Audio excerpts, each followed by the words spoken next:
Hello, everybody. This is Frédéric Billet, and you are listening to An Hour in BA's Head. Real people with real challenges, teaching us real lessons.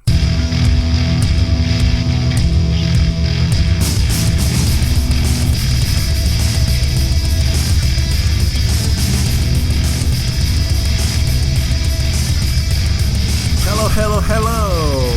Welcome, everybody. Welcome. This is the first ever podcast. Yes, I am Frédéric Billet, and I am your host. Shout out to all my Facebook followers. Shout out to all my Twitter followers. Shout out to all my followers around the world. I have people from all 5 continents following me. Everywhere on Facebook, on Facebook, on Twitter, from Sri Lanka to India to China to Canada to the USA to South America and Europe. Thank you. I am glad to have you, and welcome to An Hour in BA's Head. Welcome to the first ever podcast. I am Frédéric Billet, and I am talking to you from right here in Montreal, Quebec, Canada. I am a writer. I am a host, I am a friend, I am a partner, I am an animal lover, I am a tough guy, I am a sensitive guy. I do what I want and I do it when I want it. This podcast is about entering the minds and the souls of real people, facing real challenges, teaching us real lessons. Basically, it's your podcast. It's a personal journal podcast, it's a live podcast. It is free every time you download it on iTunes. Please go over there and subscribe. It is listener supported, so the way you can do that is tell a friend, leave a review on iTunes, or for more info, articles and short stories, and also the latest news, you can find me at fredericby.com. If you want to connect, you can find me on Twitter at byfred, or on Facebook.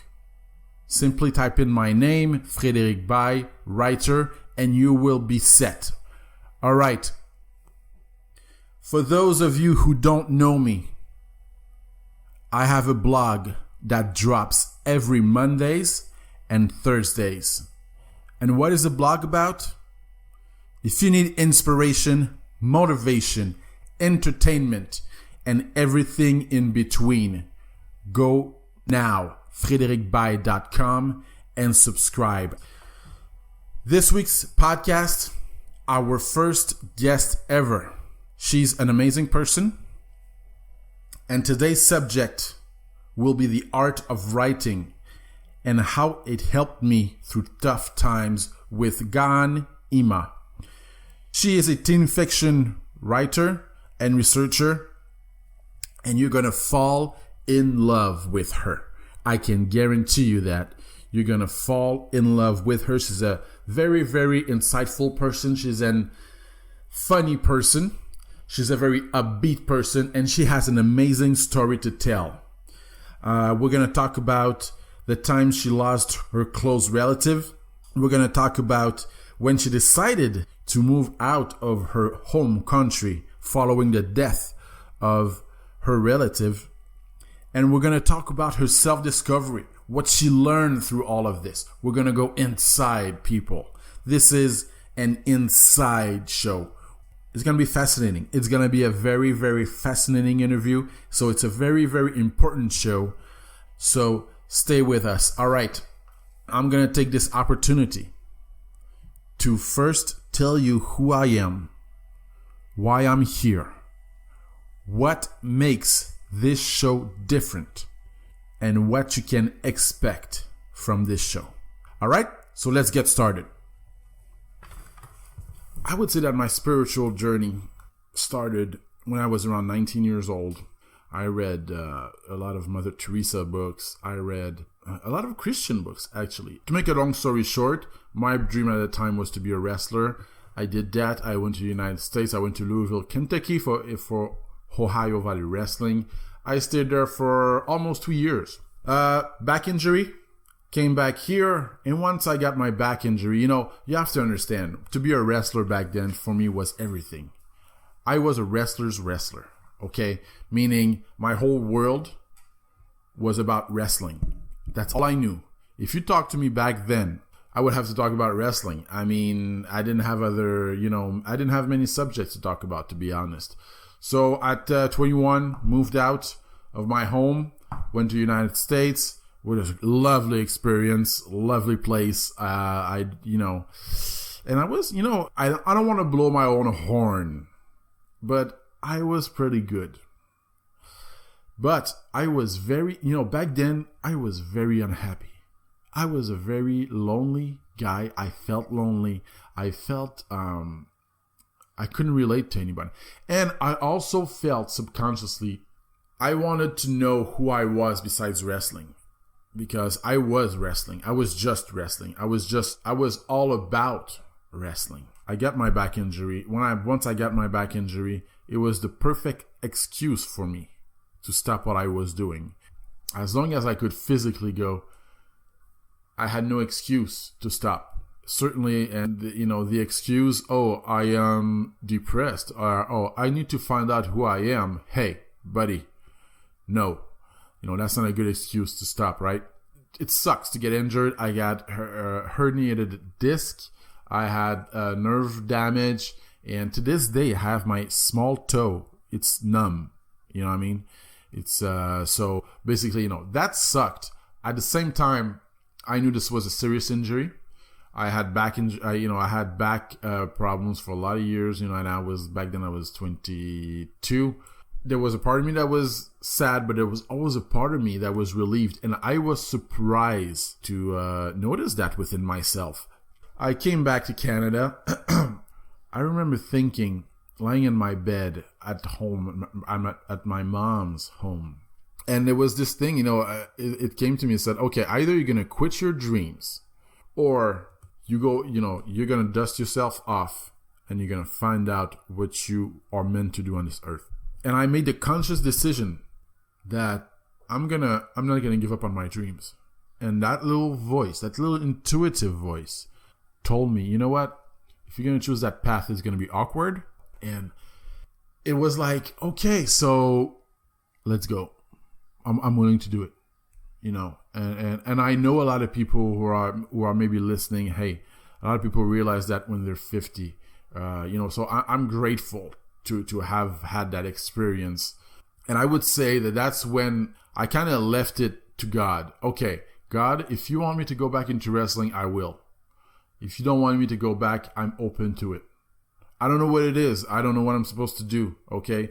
My dreams, that, I want to do well for myself. Yeah, I want money. Yeah, I want that stuff, but I want purpose. I want to run. I want my work to represent love. I don't want to run on fear. The wrestling business, I think it's a little bit ran that way. Fear. It's always, I don't want to be the guy who's always afraid to lose his job. I don't want to be the guy who's always, needs job security. No, that's not me. I read a lot of books, and that's when I really started to meditate and get introduced into this, to the spiritual side of myself. And I was really looking for my life's purpose. A few months later, I became a fitness trainer. Obviously, it took me because of my experience, in wrestling. I didn't have no degree in training or, so I had to do a certificate in personal training, and I was up and running, and I was a trainer for that company for 3 years. And during that 3 years, these 3 years were, I was a trainer, but at home I was a spiritual seeker. I listened to Oprah a lot. One book that really changed my life was New Earth by Eckhart Tolle. And I remember Oprah did that show online, the first ever webcast, she called it, I believe, in 2008. And I followed it every single week. It was awakening. It was unbelievable. I mean, I loved it. I loved it. After 3 years, I said, you know what? Fitness training, good. It was fun, but it was, it's not what I want to do in the long run. I want to learn about business. I want to be on my own. I want to learn about money. I already knew back then I want to be on my own. So basically, I quit, and my boss did not believe me when I told him that I don't know what I'm going to do next. I'm just quitting because I felt that I feel it's time for me to go. He didn't believe me. He said, what kind of person leaves his job and just doesn't, doesn't know what to do next. And he knew I wasn't making much money, okay? So, and I didn't have much money. So I was really taking a leap of faith back then. And I took that leap for the next 6-7 months. Look, I didn't do much. I didn't spend a lot. I was financially okay. I mean, I was borderline. Thank God I had a credit card. So basically I was not okay. If I didn't have a credit card, I mean, come on, that's borrowed money, right? Anyway, so 6-7 months later, I became a financial advisor. They called me. They said they saw my CV on whatever website, government site there, and I became a financial advisor. I did that for 2.5 years. Obviously, I learned a lot, and during those 2.5 years, it was also an awakening thing. It was awkward. It was for the first few months, it was okay. It was fun, but after that, it was oof. I said, okay, I'm not going to do this for the rest of my life. And I felt like, okay, I learned what I needed to learn. And again, that questioning, that self-questioning, what am I supposed to be doing on this earth was relentless. I was always questioning myself, and it just wasn't working anymore. I just didn't have the will. I just didn't have the motivation. Money was never, this is what I found out about myself. Money just does not motivate me. Am I alone in this? I'm glad I got the money. I'm not gonna say I'm ungrateful for it. I'm not gonna say that I'm gonna throw it out the window. And so I decided, you know what? It dawned on me one day. I was sitting at my desk and I was writing, and I had been writing since for the last 11 years. But I had been journaling. I had been, there's something about writing that just, it's, you release something. It fulfills me. I love it. I love to express myself in writing. If I had all the money in the world, and what would I do? And it dawned me, I would write. And obviously all the fears and insecurities came. Yeah, but how are you going to make a living? Writing, it's the jungle out there. It's this, it's that. It's all the financial fears came. But at the point where I was in my life back then, I did not want to work for money anymore. I knew I wanted to be a writer, and I knew I did not want to be a financial advisor. And I started to write right there, right then. I knew exactly what I wanted to write. I started to write my first novel that will drop, ladies and gentlemen, soon. Stay tuned. Trust me. You will love that novel. You will love it. I guarantee you. I mean, it's a very personal novel. So I write it's basically about a guy who's, looking for his life's purpose, who is unhappy with his job. Basically, it's me. Okay. And, I add into in the middle of that, I add there's inspiration. There's also eroticism, and there's a story with another woman. It's like a love triangle. People, you will love this. I guarantee you that you will love it. And I can't wait for you guys to read it. So basically, here I am. And a few months back, after maybe 1.5 years after, I first put my words on paper. I basically started a blog.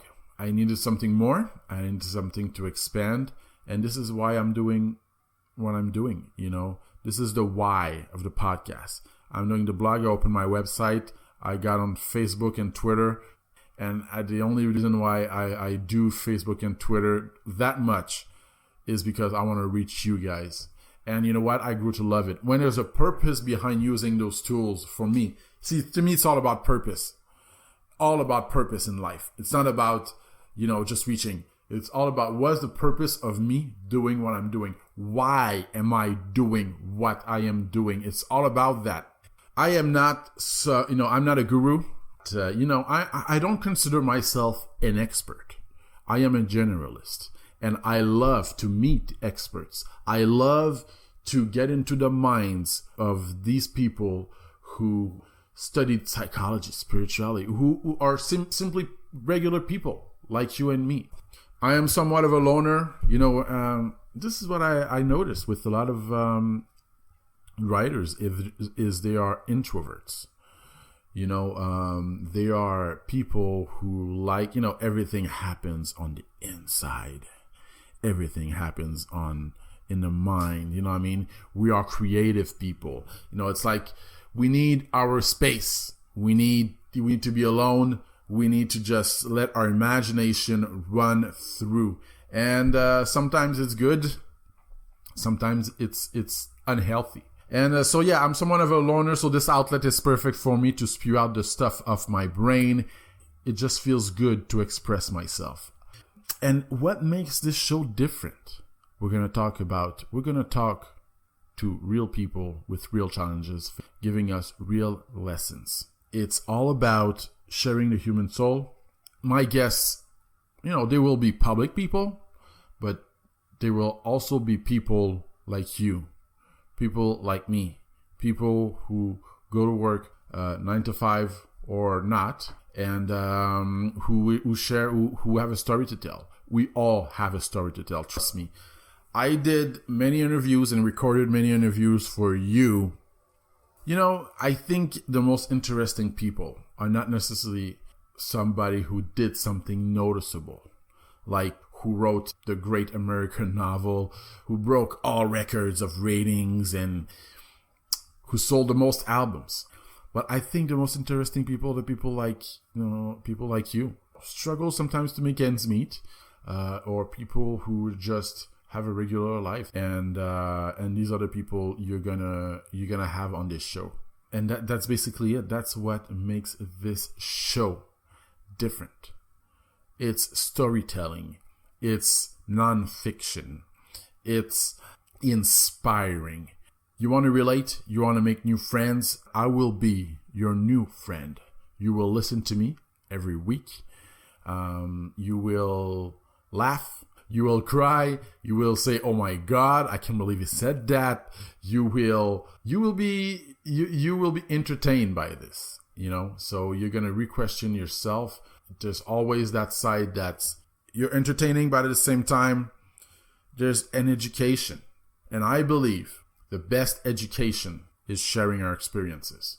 All right, so basically that's it. That's my intro. Let's get started.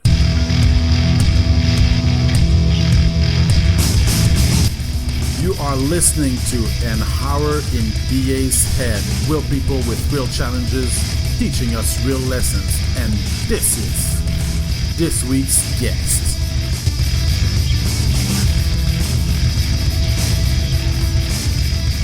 Welcome, Annie. How are you today? I'm quite fine, yes. All right, so we are here with Ima. How do we spell your name? It's just Ghaan Ima, I guess. I am not even sure because I only seen that name written. Okay. It's Can you spell it for our listeners out there? Yeah, it's Ghaan Ima. Okay, cool. So that's Ghaan Ima, right? Ghaan, you can just say Ghaan. Ghaan, okay, cool. So here we are. We are here with Ghaan Ima. She's a teen fiction writer and researcher. And you can find her at ghaanima.com. And today's subject is the art of writing and how it helped me through tough times. So Ghaan Ima, let's start off. Let's talk a little bit about your background. Where did you grow up? Where did you? What are your origins? So my origins are from France. You can say just listening me talking in English, I guess. So yeah, I came from France in a little town around Paris. And about my origins, I guess my parents are not very super rich and not very super educated. So I came from this kind of, middle class. Okay. What did your parents do? Were your parents artists? No, not at all. My God, my parents came from, they used to work in a factory, in the building industry, like really low level class, and they managed to hire their level of life in becoming commerciants, working on open market. I'm not sure you have this kind of things in English. The people who sell stuff in the street. Like people, like what did they sell? Oh, they used to sell handbag for women, jewelry, It's like a general market, actually. It's like... Yeah, general market, yeah, perhaps. Perhaps it's just a word that I don't have. So they had like a stand in the street, and they would, they would sit there and they would sell their stuff. Yeah, that's right? it. Yeah. You can have on Saint-Denis Street people selling stuff. And yeah, okay. And so, and both of your parents were doing this kind of job? Yeah. Okay. They both quit their factory and building job because it wasn't paid, and they have boss to deal with and so on. They had to, sorry? They wasn't well paid. They weren't well paid, and they used to have some difficulty to manage boss and hierarchy and so on. So okay. So they wanted to be on their own. Yeah. Okay, so they were independent spirits, I guess, right? Yeah. Okay. So your parents are basically, they hustle, I guess, and then you're born, and then what was the spiritual beliefs that you grew up in? I grew up in the Republican spiritual belief. I'm an atheist, and atheist? My parents. So you... Yeah. In my family, we believe in the Republic, and we believe in some political concept, and not at all in God or other stuff. Okay. Like that. Okay. And so, what do you mean, like you believe in a republic? That's pretty complicated because French, if you haven't read Pagnol, Marcel Pagnol, it's difficult to understand this spirit. It's a old French spirit inherited from the French Revolution. And cool. People do not believe in God. They do believe in laicity. And, they do believe in the fact that the state is above everything, the law is above everything. And that's what they believe. That's what they do not believe. They do believe that the law of the state is above everything, and they do not believe in God, and they do not believe in any spiritual concept. Okay. So that's the kind of environment you grew up in. Yeah. That's the kind of spirit. Okay. And did you accept those values? Now I do not accept everything. Because people tend, especially now, people tend to be really, intolerant regarding religion, and I don't like intolerance. But I do see myself in some stuff and not in other. But when I was a child, I do believe in it, but I used to need something else. I used to create my own spiritual religions. And what was that? Can you give us a picture of what it was, or? This is stupid. I used to have a cat, a fluffy, teddy bear, but a cat. I don't know the name of peluche in English. Yeah, like a teddy bear, but basically a cat, right? Yeah. And it was really a strange thing. It was made with rabbit skin and so on, and it was really strange. And I used to believe that it was something nearly alive, and for me it was like a media to the gods, and a medium towards God. Yeah, like a medium, like an avatar for God. And I used to believe that every animal which died is going to like the land of dream, and in this place they do not really, they are not really dead. They continue their life far away from us. Wow. Okay. So I guess you were kind of a spiritual speaker. A spiritual seeker early on. Yeah, perhaps. I guess because when I was child, when I asked about death, my parents only said to me that, when you're dead, there is worm eating you, and that's it. Oh my God. Okay. When you lost some animals or people, it's like, oh my God, it can be only that. Basically, okay, so you created kind of your own world. You created your own little, And how did the will and the love to write come to you? Pretty late. Pretty late. When I was young, I used to create a lot of story, but for myself, and only just to spend the time faster when I was bored, and or to imagine stuff to change reality. For example, I was shocked by an image of a cat used for a scientific experiment, and I start to imagine a character, a young female character, half human and half cat, who will be saving every animals locked into laboratory in the world. Okay.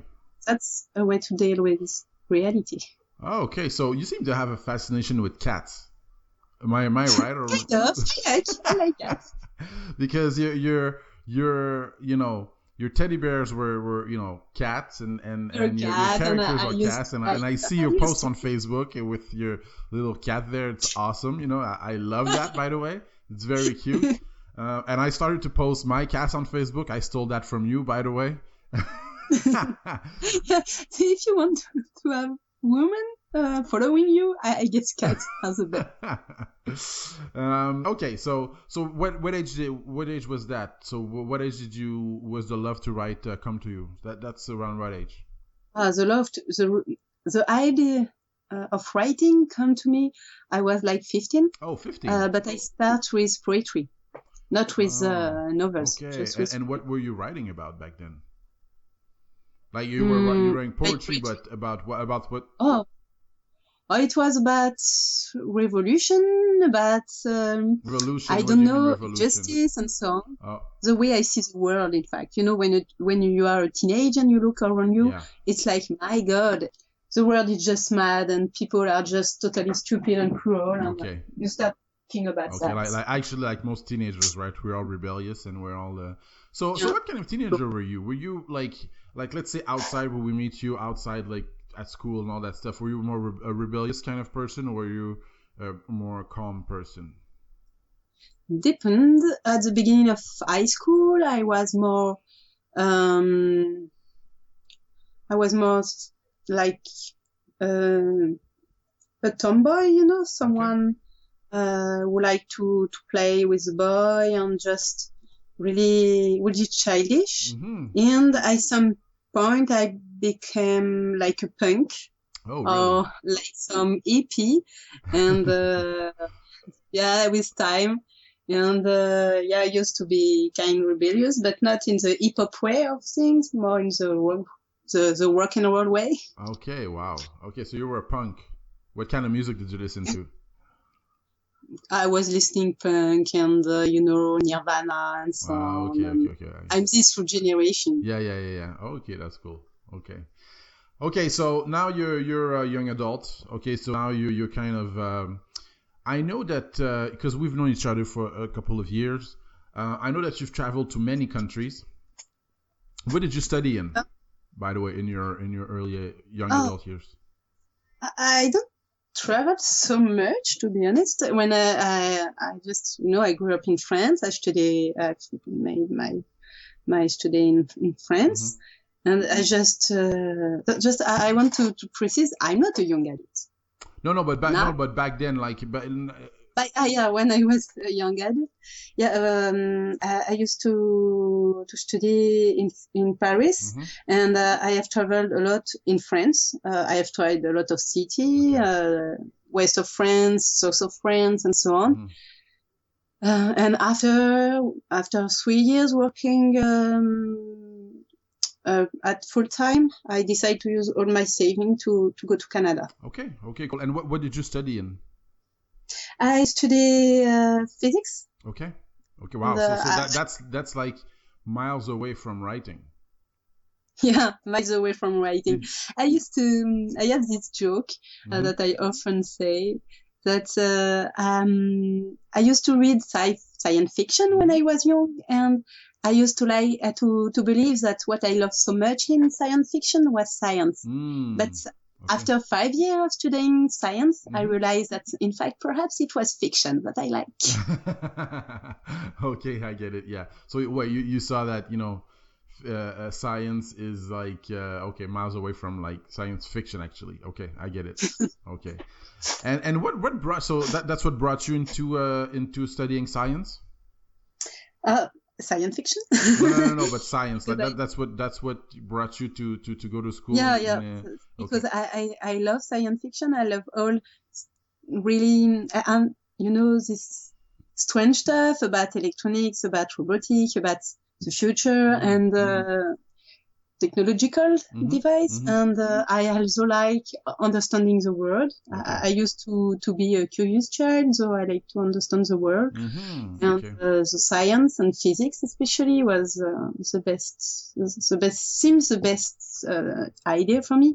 And you know, when I was 18, if I have said, oh, I want to be a writer, nobody would have taken that seriously. And first it would be me. Okay, I get it. Okay, so you were kind of in the same category as me. So you have a dream, and people think that you're weird just having that dream. Am I right? That's pretty it. Okay. Okay. So now you mentioned that you traveled to Canada. What brought you to travel to Canada, to leave France and travel to Canada? Two things. First is the fact that it's pretty easy to travel to Canada when you're French and when you're under 35. There is this working holiday visa that you can get. So, but you know, a lot of people talk to me about Canada. And to be honest, if I were thinking about Canada, there is a third reason. It's because a really famous French scriptwriter used to study in Canada, and it helps him a lot to become a real scriptwriter. So I was like daydreaming and saying, perhaps I can do the same thing. Okay, so you did it for writing, basically. Perhaps this was a thing that I was thinking, even if I didn't speak it aloud. It wasn't the main thing. The main thing was I want to try another country, and Canada is the easiest and seems the better for French people, according to all what people say. And I need to change something in my life, so I done that. Okay, cool. So once again, this is Frédéric Billet. You are listening to An Hour in Billet's Head, real people with real challenges teaching us real lessons. And all our broadcasts are archived on iTunes and at frédéricbaille.com. And the reason we archive them is because with repetition, it's only with repetition that we really learn. And today's subject is the art of writing, how it helped me through tough times. And we are here with Ghaan Ima. She's a teen fiction writer and researcher. So you can find her at ghaanima.com. All right, so you just mentioned that you traveled to Canada and actually you needed a change. What was that change? In fact, I used to work as a consultant. I was working really hard and taking too much time for friends and family. And I needed to take time for me, and especially for writing. And I have lost someone like some months ago. To be honest, before deciding to change something in my life, and this person before leaving said that I need to be happy, not only to be happy, but to do the stuff I want to do. Okay. And I mean, we don't have to go into details, but when that person said that she needed to be happy, so you left to Canada. That's what you thought would make you happy, or? That's what I thought, which helped me to take more time for writing, and that was the thing I want to do. Okay. And how writing during that tough time? You had somebody. I mean, you have somebody obviously Many of our listeners, losing someone who is close to us is never easy. And it's definitely, you know, we always need an outlet, something to kind of channel our emotions. What role did writing play in that during that period for you? In fact, perhaps I'm weird, but I used to write poetry. So with poetry, it's easy because you have this huge amount of feeling in you. You just have to cry and to put word on the paper, like with automatic writing, and everything is just throwing out from you. And after it's on the paper and you feel so calm, so relaxed, and you really feel better. Frankly, with poetry it's really easy, and I agree. It helps. But even novels, I used to, I said to you that when I was child, I changed reality in my mind and invent people to save the cat when I see cats, which were hurt. And I also used to imagine story where people are still alive, or to create story is like metaphor of life. For example, I'm going into details. No, go ahead. Yeah, that's the person I lost was my cousin, a girl, and I have lost another cousin, a guy, and we used to be really close, the three all together. And so the way of dealing with that was only imagining this other world where we were a child, we were still child, and there was this world where we can meet together. And there is all a story around that about the world being separated and so on because of. So you mean you would meet together in that other world? You would see them again. Yeah. You would be with them. Okay. Yeah, I won't tell you the story. Perhaps I will write it one day. But it's just. It helps me a lot to deal with that. Okay. Imagining this story. So now you wrote this. Now you're in Canada. What's your frame of mind when you came in Canada? Did you feel it was the right place as you wished it was? As you thought it would be? Did it live up to your expectations? It was really new. At the beginning, I didn't even think about all that, but I take so much time to write, and every choice I've made was to do what I want and not what I possibly should be doing, Okay, wow, that's important for our listeners here. Can you repeat that, please? I love that. Basically, I have done everything that I wanted to do and not things that possibly I should be doing and would be good for me, Yeah. I wanted to write, so I check on Meetup, writing circle, people and so on, and I found you and, this writing circle where we used to meet, and the stuff like that, and I take time to write. I wasn't so much stressed about finding a job.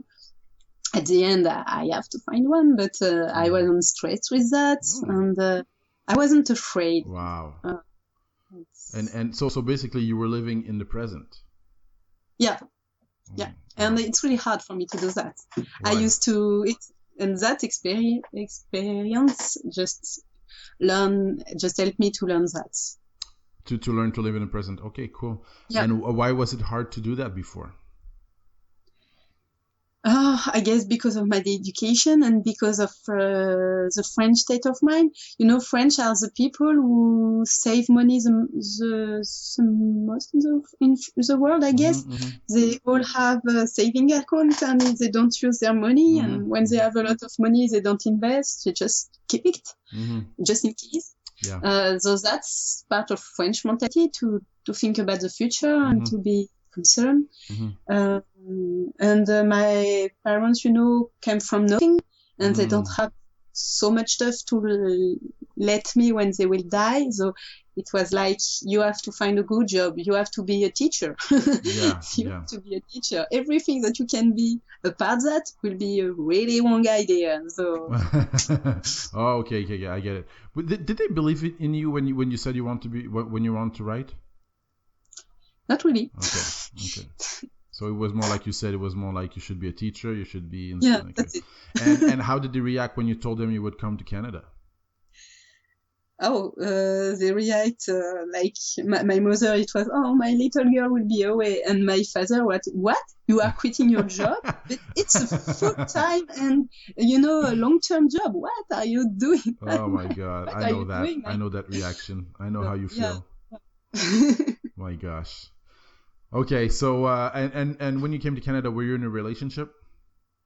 Yeah, I was in I guess it helps to not be afraid that I was in a relationship and my husband came with me, and he was more concerned than me in finding a job, and I was pretty confident in his skill to find a job and to take care of me. I don't like having a guy taking care of me. That's not in my set of mind, but I wasn't much. And to be honest, we save a lot of money, and we have money to live like 1 year without thinking about the future. So basically, he was cool with it. Yeah. Okay. And did he support you in your writing? Yeah, he always supports. My friend and family do not, but he does. Yeah. You know what? One thing I learned, like maybe in the last few years in my current relationship, is that you always need an ally. Like you can't do this alone. You always have to be like, you have to find at least one person who's going to support you. Yeah. That's like in every story. A hero needs an ally. Yeah, you're right. And for me, it was more like back in the day when I wanted to be a wrestler. I went to the United States, and I always felt I always felt like I did not have an ally, even though I had like financial support from my mother. I didn't feel that she would be there if I failed. You know what I mean? And I felt like if I did fail, she would have, she would point the finger at me and say, I told you so. You know what I mean? People are like that. Sorry? Especially people are like that, especially your parents. Yeah, I know. And I realize, the importance to have the right partner. Yeah. I think so many of us don't really dare to do the things we want because your partner isn't really in sync with what you want. You know what I mean? If your partner wouldn't believe in you, that's a hard thing to overcome, I think. Yeah. Okay, so once again, you are listening to Frédéric Billet, and this is an hour in Billet's head, real people with real challenges teaching us real lessons, and all our broadcasts are archived on iTunes and frédéricbillet.com. Today's subject is the art of writing and how it helped me through tough times. And we are here with Ghaan Ima, teen fiction writer and researcher. You can find her at ghaanima.com. That's GHAANIMA.com. All right, so why did you choose teenage fiction? I didn't choose. It chose me. It chose you. How did it choose you? I don't know. I can't say. There is stuff that you like reading and you like writing, and there is other stuff that you don't. And perhaps it's because I used to write young adult novels and manga, and it's often teenage. That's who was the hero of the story. Perhaps it's because I grew up with American science fiction, and the hero are always male hero around 30. So there was a lack. Something was missing for me, a young hero and a woman, a girl. And perhaps I'm taking revenge for all the story I have read when I was a child. And I used to imagine a new character in every story I was reading. And this character was always a young woman. Ah, okay. Do you mean the main character was always a young woman? Yeah, a girl. Okay. You know, no, in my stories that I imagine, I was doing fan fiction in my head, and that was always Can you the explain same to our pattern. listeners what's fan fiction?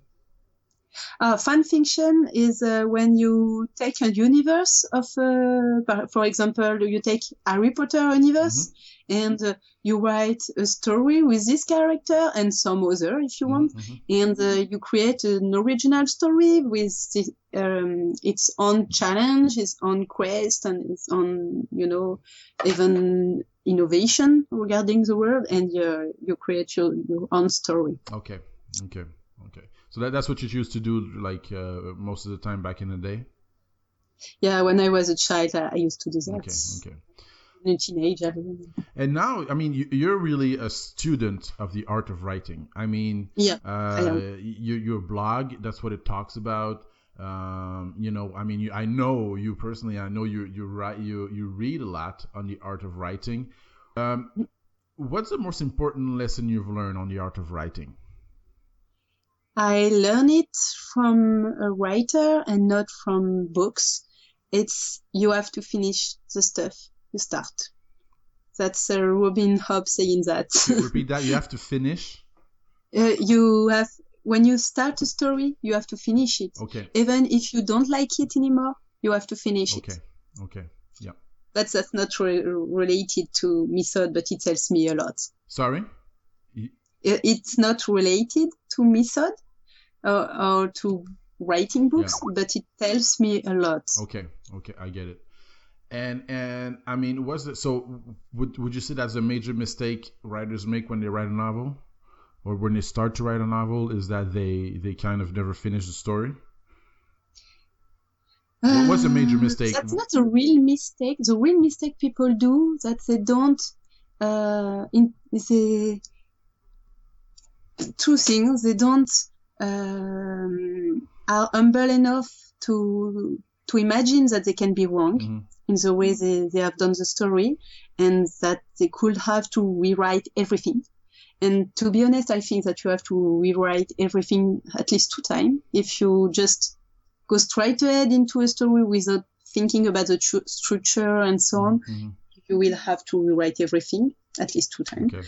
But some people just imagine that they are writing something and that's it. But no, the real work is beginning. Okay, when you start writing, after you finish the first writing. Yeah. Okay, I get it. What's the best book on storytelling you've read? I'll say that it's it won't be original, but I said it's Christopher Vogler method. Okay. I really like him because I don't really agree with everything in his method, but it helps. And I do really like the fact that he said that we have to write our story and nobody can write a story, can write this story about us. You have a story you want to write, nobody will do it for you. Do it. Okay. And everybody's story deserves to be written. Wow. I like that. And his method is pretty useful, even if there is some limitation. But I like the guy, in fact. I see him in a masterclass and I really love him. Oh, yeah, you saw him in masterclass. Okay. Yeah. Okay. And I mean, that's an important thing. I think that's something we can translate into our real life. When you say, oh, you should write your story because nobody can write it besides you. Sometimes, for our listeners out there, we want to do something, and it's not just writing a story, but like for you want to come to Canada, you want to do this, you want to do that. Other people, it might be, they want to cook or they want to start this business or whatever. And, so oftentimes we don't do it because, we're, for whatever reason, we're afraid, or we're whatever reason we tell ourselves. And I think what you just mentioned is awesome, because I think it can relate to real life, actually, to other stuff. We are unique in whatever we can bring, to the world. And sometimes we should listen to our intuition, and not wait for something tragic to happen before doing something that we really love or want to do. Would you agree with me? That's really important. Yeah. What just say that we if we want something, we have to fight to get it. We don't have to wait like a little bird waiting for our mother or I don't know someone, an agent and so on, to discover us and to give us food. And no, that can't happen. You have to fight for what you want. Yeah, absolutely. You have to. Absolutely. To create your own destiny. We got around 2 minutes left. So what would be the most important lesson you've learned throughout your life so far? What would be, if there's a young Annie growing up right now, what would you tell her? Believe in your dreams and don't listen to people who say that dreams are just for rich people or for people who have a father which is a major publisher and so on. That's what I used to hear that a lot, and people just say you can be a writer, you can be because you don't know the people, you don't know the craft, but everything you can get it by your own hand. You can learn, you can meet people, you can fight. Awesome, that's perfect, that's great. Where can we find you? On internet, as you said, or you can also see on Facebook. It's Ghaan, GHAAN .indie writer. Okay. My pseudo for my page. And your website, can you repeat it, please? Yeah, it's ghanima.com. GHAANIMA.com. And are you on Twitter? Yeah, at Ghani, GHAANI. All right, cool. Hey, French pronunciation. Hey, that's awesome. I think you're gonna publish a book soon. Am I right? Yeah, I'm gonna publish a little book. Using there is a contest with Amazon in France now, and I'm publishing a book called The Tears of the Dragon. It's in French, Les Larmes du Dragon, and it's about a cat who can go in different world, a different universe, and there is all a story about a boy who wants to save his world and so on. Awesome. Okay, we're gonna check that out. So go to her website, that's ghanima.com. And hey, thank you very much for this interview. It was awesome. I loved it, and that was great. Thank you very much. Thank you. That's all for today. Thank you for listening, and I hope you found it helpful. If you want to listen to more episodes, you can visit frédéricbaye.com/podcast. If you'd like to connect, you can also tweet me at @byfred, or you can find me on Facebook at Frédéric Baye Writer. And remember, live with purpose, passion, and love. See you next week.